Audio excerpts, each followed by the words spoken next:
Bonjour à tous, aujourd'hui je suis dans le Jura vaudois pour passer une journée de survie dans le froid. Alors je commence ma journée par une petite randonnée dans un endroit magnifique, une forêt à un peu plus de 1000 mètres d'altitude, et je vais chercher un emplacement pour construire un igloo. Et donc je vais dormir dans l'igloo.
Et voilà, j'ai trouvé un super endroit dans un pâturage pour construire mon igloo.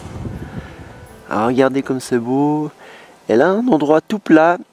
Et c'est là que je vais construire mon igloo. La neige a l'air plutôt bonne. Ça va être sympa. Allez, c'est parti. On va essayer de finir l'igloo avant la nuit. Ou en tout cas, pas trop tard dans la nuit.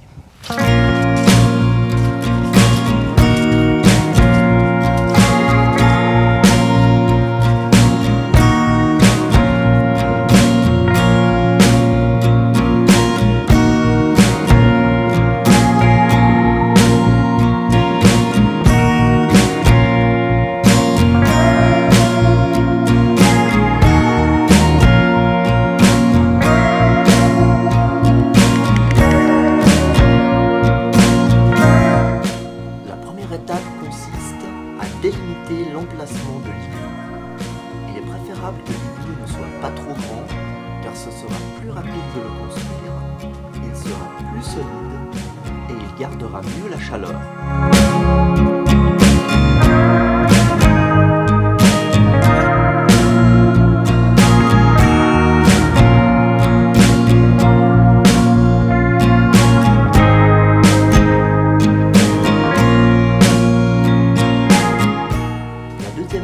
Consiste à mouler les blocs de neige qui serviront de briques pour construire l'igloo.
Alors finalement la neige est trop poudreuse pour réussir à fermer l'igloo. Donc en fait je vais poser la bâche dessus. Et donc ce sera les murs d'un igloo et le toit en bâche. Et voilà, maintenant je vais préparer mes affaires pour dormir, préparer le repas du soir et essayer de passer une très bonne nuit. Le ciel est étoilé, c'est magnifique. J'ai pu travailler juste avec le clair de lune, sans utiliser de lampe.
Alors à cause du froid, je n'ai pas réussi à filmer la suite de mon aventure.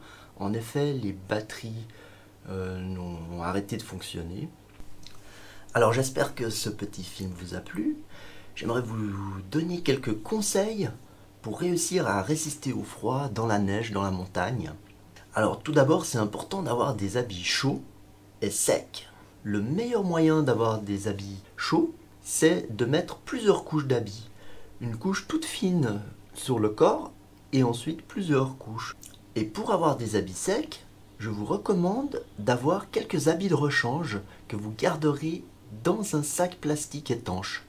Lorsque vous vous couchez le soir, mettez vos habits utilisés à l'intérieur du sac de couchage. Ils resteront chauds et pourront sécher un tout petit peu pendant la nuit. Idem pour les chaussures, vous pouvez la mettre entre le sac de couchage et la housse du sac de couchage. Concernant la nourriture, l'important est d'avoir des aliments riches en calories, avec suffisamment de graisse et de sucre lent. Alors moi-même, pour cette expédition, j'ai mangé de la viande séchée avec du pain de seigle. J'ai aussi mangé des mélanges de noix, noisettes, amandes, avec différents fruits secs, des dattes et des abricots secs. C'est aussi très agréable d'avoir quelque chose de chaud. Alors ce que je fais, c'est que je râpe une carotte à la maison, que je garde dans une petite boîte, et ensuite je me prépare un bouillon. je fais chauffer de la neige, je rajoute un cube de bouillon et les carottes râpées. Et c'est excellent. Ensuite, ça vous chauffe de l'intérieur et avant d'aller dormir, ça vous fait vraiment du bien. Vous pouvez vous endormir au chaud. Pour les boissons, dans ce genre d'expédition, je bois beaucoup moins que d'habitude. La raison, c'est que j'ai pas du tout envie de devoir me lever au milieu de la nuit pour aller aux toilettes. Il fait très très froid et donc je préfère ne pas sortir. Donc je bois un peu moins que d'habitude. Je fais aussi en sorte d'avoir un thermos avec du thé chaud. Pareil, ça va chauffer le corps de l'intérieur. C'est très agréable.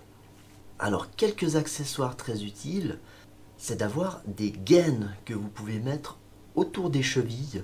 Ça vous empêche d'avoir la neige qui entre dans les chaussures et donc d'avoir les pieds mouillés. Ma toute première aventure, j'avais pas de guêtres et j'ai eu les pieds vraiment glacés par la neige fondue.